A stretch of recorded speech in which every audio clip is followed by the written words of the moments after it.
Intinya adalah akses kita ke Allah itu adanya di hati. Ibrahim Adham tadi lagi musafir sama muridnya, terus nggak makan seharian, lapar, mungkin udah 2 hari nggak makan, lapar banget pokoknya. Dan buat orang seperti Ibrahim bin Adham, lapar itu bukan Allah nggak baik sama beliau, karena kebaikan dalam persepsi mereka udah bukan dunia lagi, udah benar-benar hikmah. Muridnya yang ngeluh, bukan Ibrahimnya yang ngeluh. Muridnya ngeluh, guru lapar ya, gimana ya, kita belum makan, nggak ada bekal apa-apa. Akhirnya kamu punya kertas, punya pulpen, punya, sini ditulis sama Ibrahim, Bismillahirrahmanirrahim, Rabbi syair. Tulisannya syair tapi doa. Jadi berdoa dengan syair, lembut bahasanya. Rabbi, engkau maha pengasih, engkau apa segala macam, muji-muji Allah. Ujung-ujungnya engkau tidak membiarkan hambamu yang lapar kecuali engkau memberi makan. Jadi kayak kalau kita bikin 1 menit video di Instagram, cuma 2 detik doanya, 58 detik muji-muji Allah. Nih smoothnya doa Ibrahim bin Adham. Kalau kita kan 58 detik doa cuma 2 detik doang yang muji ya. Bismillah, alhamdulillah, ya Allah, panjang gitu kan ya. Kalau Ibrahim bin Adham gak gitu, Bismillah, alhamdulillah sampai 58 detik, cuma 2 detik terakhir, ya Allah saya lapar, cuman gitu doang. Dan itu pun diantara pujian-pujian. Persis kayak doanya Nabi Ayub. Rabbi massaniyad-durru wa anta arhamur rahimin. Langsung habis minta, nggak minta pun, cuma bilang, ya Allah saya sakit, tapi nggak apa-apa, engkau maha pengasih tetap, saya nggak akan mengeluh. Gitu coba bahasa doanya. Kan ini keren banget doanya. Bukan, ya Allah saya sakit, engkau ngelihat nggak sih saya sakit udah sekian lama, ya Allah apa maunya engkau ya Allah, saya udah turutin semua maumu, saya udah tahajud, saya udah ngeluh. Ini namanya bukan doa, komplain, demo. Sedangkan Nabi Ayub, ya Allah saya sakit, tapi enggak, engkau tetap maha pengasih lagi, maha penyayang, malah pengasih, paling pengasih lagi tuh, muji ditutup. Jadi kayak enggak enak mau ngomong saya sakit, langsung ditutup dengan kalimat pujian. Itu Ayub. Sehingga Allah ngedengerin doa Ayub, langsung Allah mengatakan, ni'mal abd, itu hambaku yang keren banget kata Allah. Ni'ma itu keren, ni'ma itu baik banget. Langsung Allah sembuhkan saat itu juga. Kenapa? Bagus cara komunikasinya dengan Allah. Selain yakin, bahasanya juga enak ke Allah. Allah itu kan maha mulia, elegan banget. Jadi jangan sampai kita komunikasi sama Allah itu bahasa-bahasa yang di jalan. Harusnya kita komunikasi dengan Allah itu dengan bahasa elegan, karena kita lagi berhadapan dengan zat yang maha elegan, maha mulia, maha bijaksana, maha santun. Coba lihat bahasa Al-Quran kan santun banget. Sama kayak bahasa Nabi kan, Nabi orangnya santun banget. Kalau ngomong tuh muter dulu, padahal maksudnya ini. Kenapa? Gak tega mau ngomong langsung. Mikir panjang.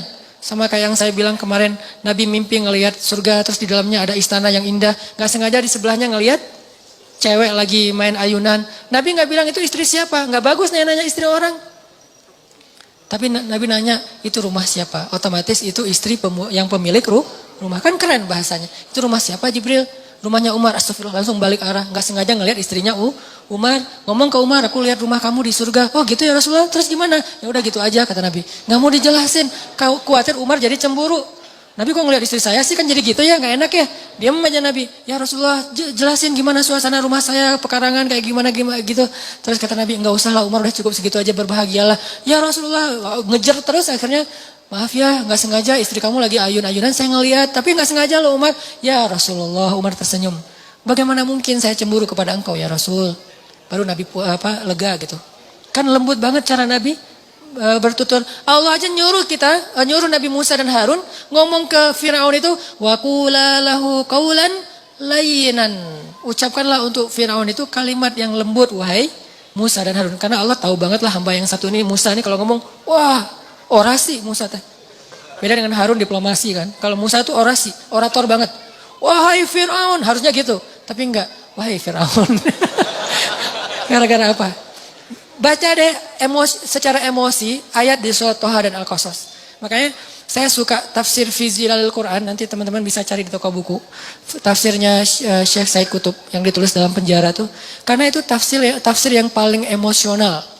Dia kayak ngelibatin emosi hamba yang beriman dalam memahami sejarah adegan-adegan kayak gitu. Sehingga kita kebayang gitu kejadiannya.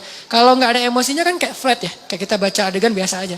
Ternyata kalau kita baca dari angle emosional, kita terlibat dalam ayat Al-Quran, itu benar-benar Nabi Musa itu berbicara lembut dengan Firaun. Firaun ngomong, Nabi Musa diam. Nggak dibantah sama Nabi Musa.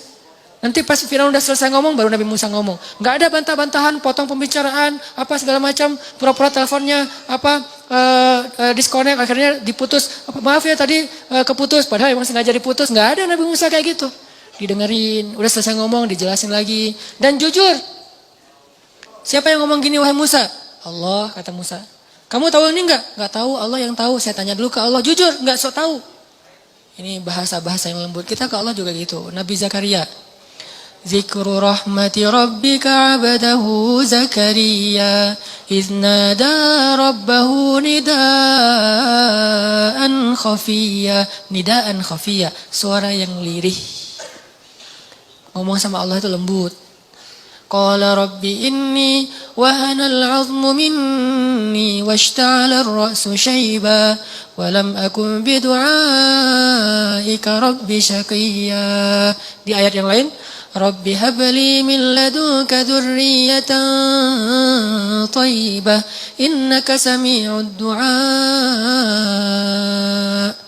Apa rahasia dari kalimat ini? Nabi Zakaria itu udah berdoa puluhan tahun loh. Tapi selalu mengatakan engkau maha mendengar doa. Bukan, engkau dengar gak sih ya Allah? Bukan. Udah puluhan tahun minta anak masih ngomong sesungguhnya engkau maha mendengar doa. Pujian. Gak ngeluh sama sekali. Kan bagus banget bahasanya. Harusnya awal-awal engkau maha mendengar doa ya Allah. Engkau dengar kan ya Allah. Dengar gak sih? Nah kan berubah nih. Awalnya yakin, mulai ragu, akhirnya ingkar. Ini kita. Kalau Nabi Zakaria makin lama berdoa makin innaka sami'ud du'a. Engkau maha mendengar doa, engkau maha mendengar doa. Terus aja gitu. Belum dikabulkan sehari, sebulan, setahun. Innaka sami'ud du'a. 2 tahun, innaka sami'ud du'a. 10 tahun. Sampai puluhan tahun masih kalimatnya innaka sami'ud du'a. Engkau maha mendengar doa. Apa kurang yakin Nabi Zakaria? Makanya Allah tuh sayang banget akhirnya dikasih. Langsung sekali dikasih anak terbaik. Bisa dibilang kata sebagian ulama satu-satunya orang yang nanti di hari akhirat ketika dibangkitkan gak punya dosa. Yahya alaihissalam. Makanya kalimatnya wassalamun alaih yauma wulida wa yauma yamutu wa yauma yub'atsu hayya. Selamat dia ketika dia dilahirkan, selamat ketika dia diwafatkan, dan ketika dia dibangkitkan udah selamat. Bangkit udah selamat.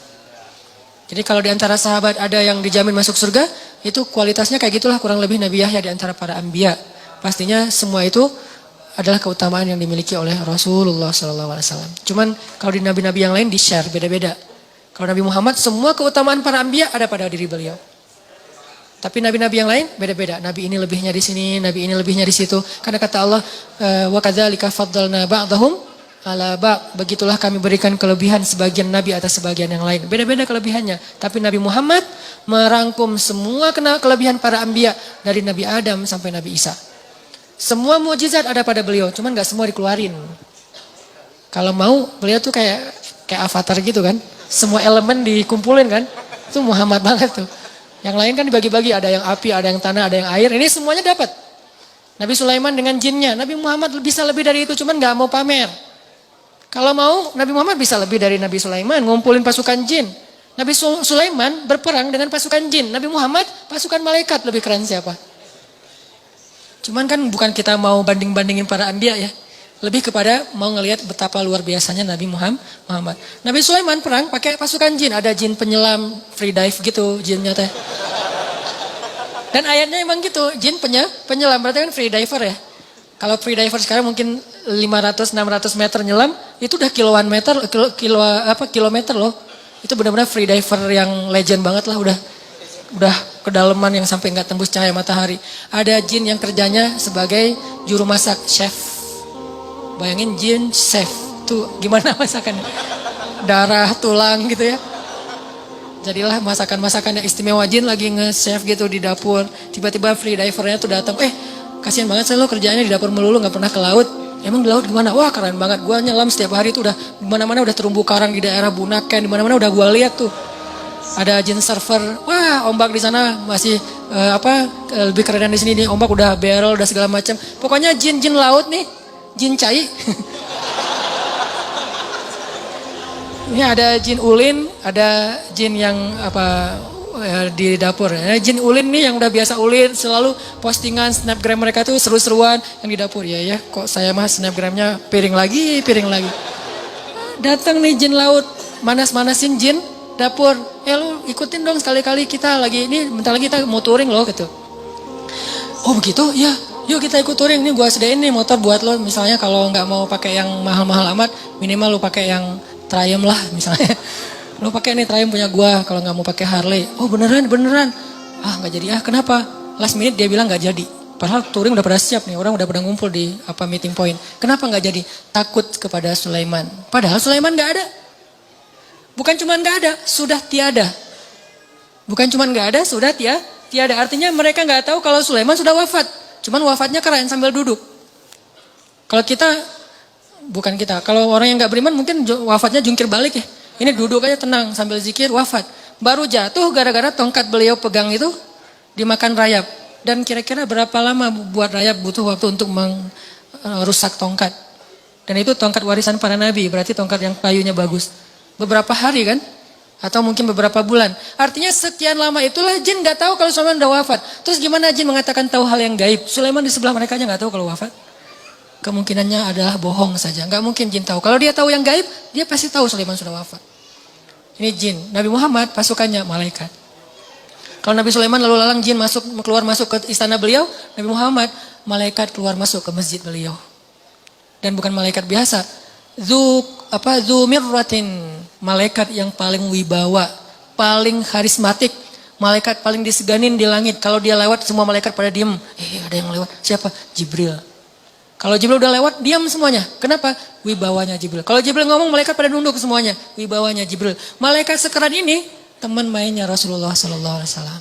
Soulmate-an berdua. Sampai kalau Jibril nggak datang, Nabi Muhammad sedih. Kemana ya Jibril, udah lama nggak ngopi bareng.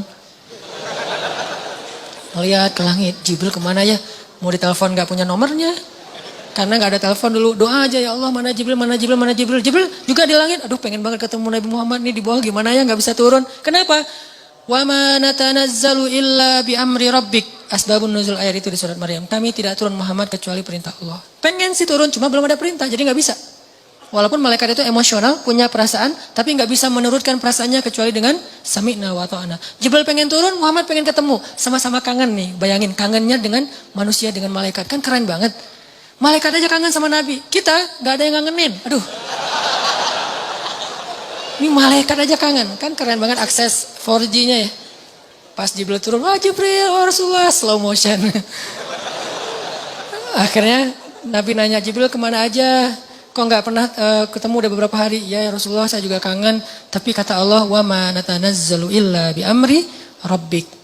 Kami tidak turun kecuali dengan perintah Allah. Akhirnya ditulis syair, bahasa-bahasa yang lembut.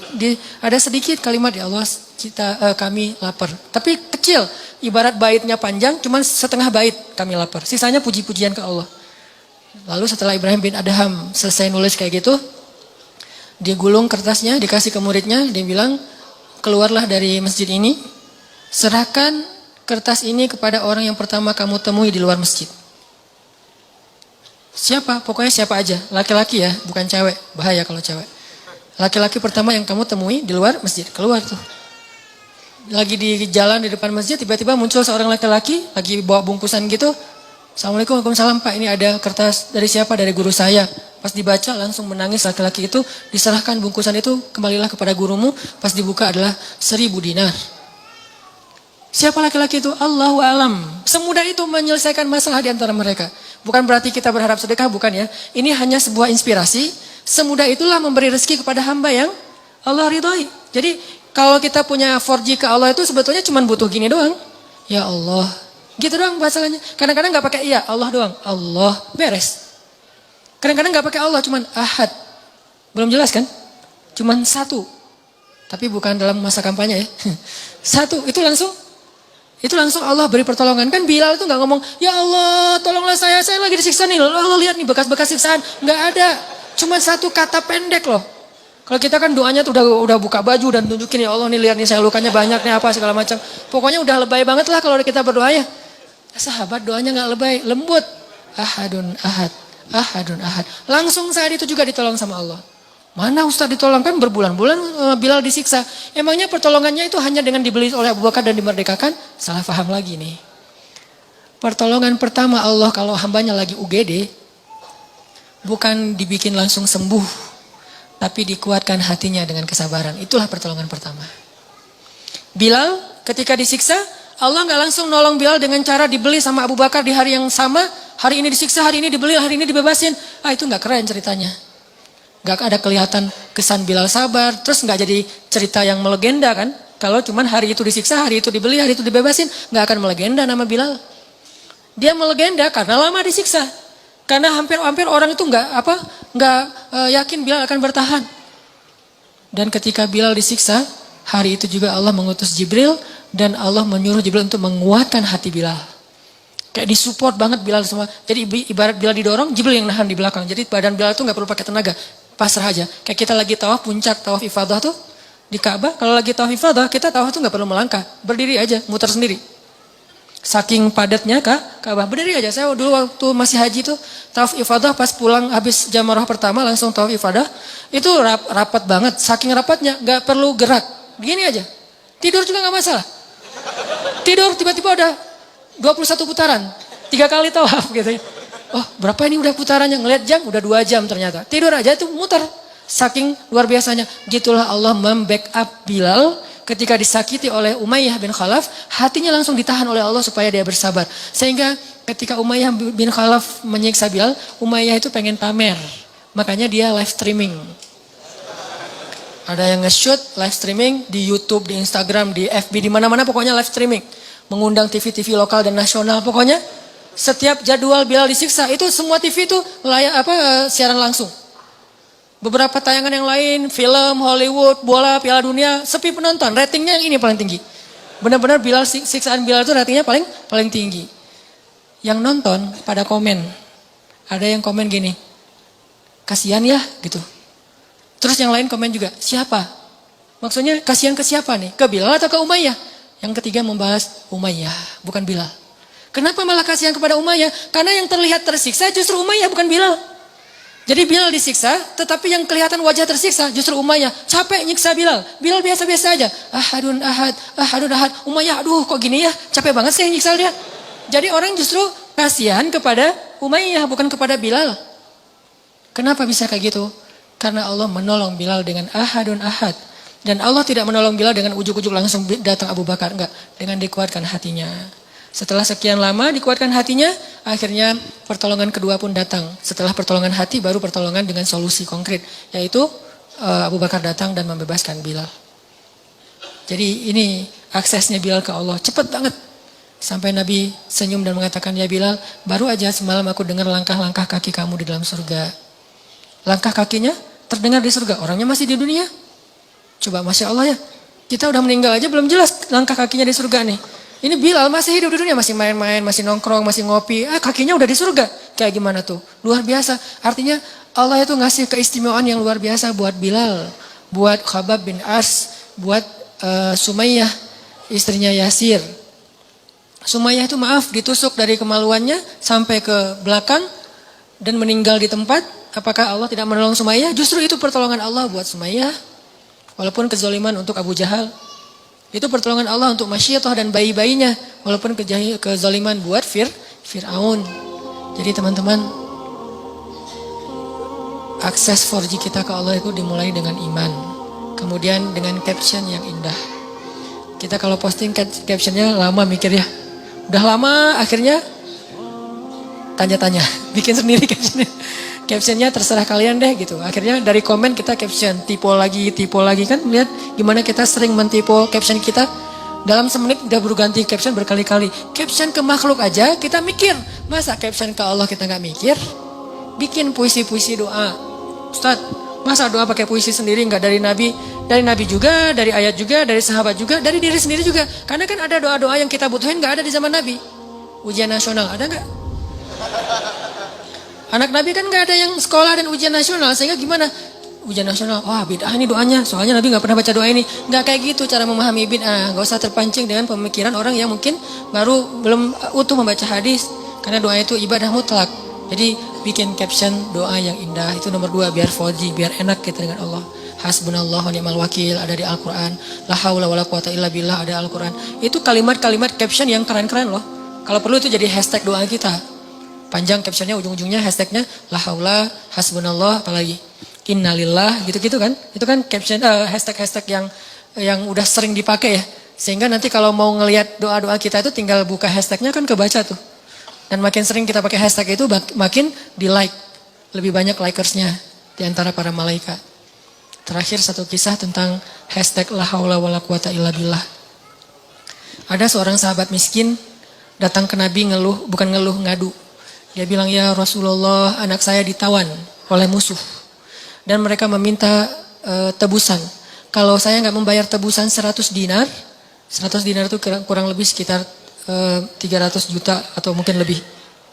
Kalau saya nggak menebus anak saya 100 dinar, malam ini juga mereka akan membunuh anak saya. Deadline-nya besok pagi, malam ini saya harus bawa tebusan itu. Saya nggak punya harta ya Rasul, saya udah minjam ke tetangga, nggak ada yang sanggup. Sedikit-sedikit belum sampai 100 dinar, ya Rasulullah gimana? Rasulullah juga lagi bokeh, nggak punya duit. Sahabat-sahabat banyak yang di luar kota, jadi nggak ada yang bisa dimintain tolong. Akhirnya ketika itu Nabi bilang kepada dia, dawamkan la haula wala quwata illa billah malam ini juga. Oh gitu ya Rasulullah, ya siap. Assalamualaikum, langsung pulang. Keren kan imannya? Berarti kan 4G imannya udah mantap nih. Bukan, ya Rasulullah itu kan baru kata-kata, belum duit. Ya saya la haula juga, tapi kan butuh duit juga ya Rasulullah. Kan kita harus ikhtiar segala macam. Itu mal iman logis, sehingga dikasihlah pertolongan yang logis. Ilman terlalu ilmiah, dikasih pertolongan yang ilmiah. Ini iman ajaib, dikasih pertolongan ajaib. La haula disuruh. Nabi juga tahu, gak mungkin Nabi ngasih la haula kalau Nabi punya duit. Pasti dikasih duit sama la haula. Ini karena gak punya apa-apa. Dan apa yang dikatakan Nabi itu pasti benar. Gak mungkin Nabi bohong. Jadi iman kepada Nabi itu udah kuat banget. Sami'na wa ta'na. Nabi bilang perbanyak zikir la haula. Siap ya Rasulullah pulang. Sampai di rumah istrinya udah nunggu dengan cemas. Gimana pak? Orang miskin manggilnya bukan pak. Gimana bah? Gimana ya gitu. Udah dapat belum duit? Belum mah. Terus gimana? Tadi udah ketemu Rasul. Terus gimana apa kata Nabi? Disuruh dawamin zikir la haula. Oh ya udah yuk kita wudu. Dawamin lah sepanjang malam mereka berdua la haula wala quwata illa billah. Iman. Setelah ikhtiar, memang ikhtiar dulu ke tetangga, ke teman, ke siapa-siapa, ke finance nggak ada karena nggak ada punya jaminan, jadi nggak dapat uang juga. Tetap ikhtiar, tapi nggak berhasil. Tapi kan bukan berarti setelah itu tertutup maka nggak ada harapan. Bukankah Allah itu selalu mampu dan maha kuasa? Zikir la haula. Tiba-tiba subuh-subuh anaknya ngetok pintu. Assalamualaikum, dibukain pintu, anaknya wajahnya berseri-seri, peluk gitu udah nangis-nangisan. Setelah itu ditanya, gimana kamu bisa selamat? Siapa yang menebus kamu? Allah yang menebus saya. Gimana caranya? Dijelasin. Semalam tiba-tiba pengawal-pengawal yang jagain saya diikat di sebuah pohon korma. Terus orang-orang prajurit pada di sekeliling saya, gak ada jalan buat saya untuk kabur. Untuk lepas dari ikatan aja susah, apalagi kabur. Tiba-tiba datang kayak angin yang sangat dingin dan membuat semua prajurit itu tertidur pulas. Kayak gitu cara Allah menolong. Diberi mereka rasa ngantuk, tertidur pulas semuanya. Saking pulasnya sampai mereka nggak menyadari kejadian apapun. Tiba-tiba datang 2 orang laki-laki dengan pakaian putih-putih dan membuka ikatan saya, lalu mereka pergi, saya dilepaskan, suruh pulang. Sebelum saya pulang saya ngelihat ada banyak ternak kambing-kambing yang ada hasil curian mereka, saya ambil, bayangin kambing ada 100. Berisik gak sih? Satu kambing aja udah berisik ya, apalagi 100. Dan gak mungkin kambing itu suruh diam ya, ini lagi dalam masa pelarian gitu. Atau dilakbanin mulut kambing satu-satu, atau disuruh diam cicing gitu. Gak mungkin suruh kambing diam, pasti mbak itu banyak banget. Tapi suara 100 ekor kambing gak membangunkan satupun prajurit yang tertidur. Allah summum bukmun umyun. Allah tutup mata, telinga dan hati mereka sehingga mereka nggak sadar apa-apa. Dia pulang lenggang kangkung, bukan hanya selamat tapi juga bawa ghanimah 100 ekor kambing. Kali aja satu kambing 3 juta. Berarti dia dapat surplus 300 juta.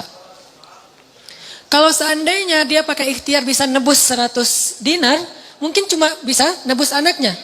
Tapi tidak dapat 100 ekor kambing. Tapi karena dia imannya ke Allah ajaib, la haula, pulang bukan cuma orangnya, tapi bawa tiba-tiba setelah anaknya pulang mereka jadi orang kaya raya. Masya Allah, la haula wala quwata illa billah. Jadi jangan remehin hashtag agama tuh. La haula hasbiyallah innalillah dan kayak gitu-gitu. Doa sebelum kita berangkat. Caption yang indah, hashtag yang udah populer diajarkan Nabi dan para sahabat, pakai. Insya Allah kita punya 4G ke Allah Subhanahu Wa Taala. 2 ya. Iman yang mantap sama caption yang baik. Mudah-mudahan Allah Subhanahu Wa Taala mengijabah banyak doa dan harapan-harapan kita. membimbing hati kita dalam keislaman kita, dalam hijrah kita, dalam taubat kita. Dan semoga Allah SWT setiap saat menambah pemahaman kita tentang agama dengan majelis ilmu. Semoga dengan kita hadir dalam majelis ilmu ini bukan hanya bertambah wawasan, tapi bertambah mulia akhlaknya, bertambah pula imannya. Karena majelis ilmu pada hakikatnya adalah tajdidul iman, recharge iman kita, refresh iman kita. Jadi kalau dengan majelis ilmu nggak bertambah iman, kayaknya sia-sia. Harus bertambah iman. Kalau tambah wawasan doang belum sempurna. Karena tidak mungkin orang yang beriman, orang yang berilmu disebut berilmu kalau tidak bertambah iman. Karena innama yakhsyallaha min ibadihil ulama. Orang berilmu itu orang yang beriman kepada Allah, yang takut kepada Allah. Barakallahu li wa lakum. Allahumma ighfir lana dzunubana wa liwalidayna warhamhuma kama rabbayana shighara. Allahumma a'inna ala dzikrika wa syukrika wa husni ibadatik. Allahumma inna nas'aluka ridhaka wal jannah wa na'udzubika min sakhatika wan nar. Allahumma habbib ilaina al-iman wa zayyinhu fi qulubina wa karrih ilaina al-kufra wal fusuqa wal 'usyan waj'alna minar rasyidin.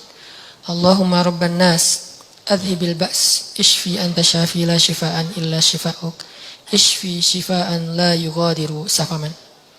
Rabbana atina min ladunka rahmah wa hayyi' lana min amrina rasyada waj'al lana min kulli dhiqin makhraja wa min kulli hammin faraja wa min kulli usri yusra.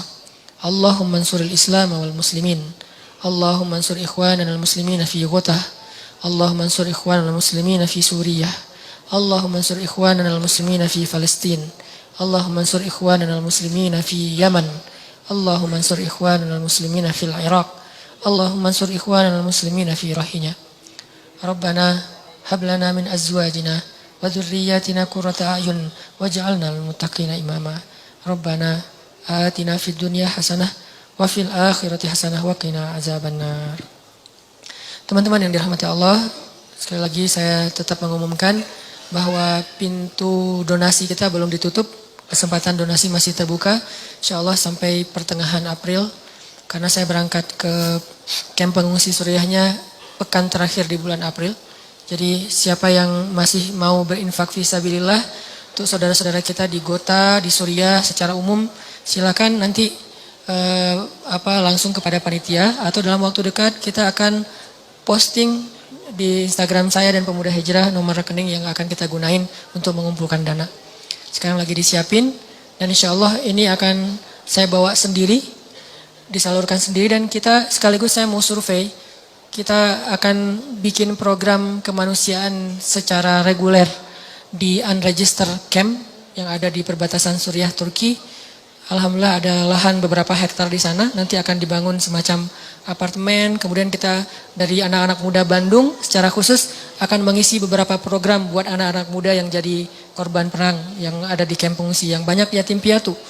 Mungkin selain program tahfiz Al-Quran, kalau itu nggak perlu kita bikin karena mereka juga banyak hafiz ya. Jadi kita nggak bikin program tahfiz, lebih ke entertain supaya bisa itu juga kebutuhan mereka ya. Karena ketika kita datang ke sana bawa permen, lollipop gitu aja, itu anak-anak udah seneng. Kata teman-teman aktivis di sana, bawa lollipop 1 koper tuh, anak-anak yang selama ini kerjanya cuma ngafal Quran, itu cara mereka ngobatin kangen mereka ke ibu ayah mereka yang udah syahid, ngafal Quran. Tapi mereka juga butuh fasilitas bermain, butuh teman bermain. Nah, kayaknya bagian kita di situ aja tuh. Kan dakwah kita mah banyak main, banyak manfaat. Jadi mainnya nanti insya Allah saya juga akan bawa beberapa papan skate, akan disumbangkan ke anak-anak pengungsi. Bukan meracuni mereka ya, insya Allah bikin mereka happy aja. Tetap saya yakin mereka punya agenda utama yaitu belajar Islam. Cuman jangan lupa bahwa entertain itu juga bagian dari sunnah Nabi dan dibutuhkan secara psikologi oleh kita semua. Mudah-mudahan bagian itu bisa diisi oleh anak muda Bandung. Siapa tahu dengan kita nyumbang kita kayak nge-DP-in ke Allah, serius pengen ke sana.